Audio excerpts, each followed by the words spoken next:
আসসালামু আলাইকুম।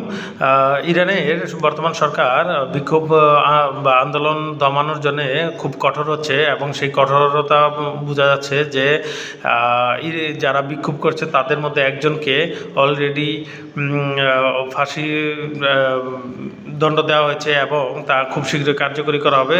যা একজনের নাম হচ্ছে ইরফান সুলতানি। তাকে খুব শীঘ্রই ফাঁসির মানে ফাঁসি দেওয়া হবে, এই তথ্যটা একটি নেদারল্যান্ড ভিত্তিক মানবাধিকার সংগঠন থেকে জানানো হয়েছে। তো বোঝা যাচ্ছে যে ইরান খুব কঠোরভাবে আন্দোলন দমন করার চেষ্টা করছে।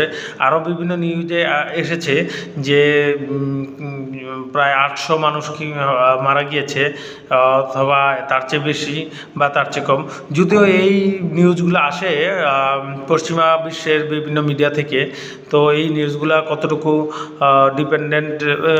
নির্ভরশীল বা কতটুকু বিশ্বাসযোগ্য তাও একটু প্রশ্ন থেকে যায়।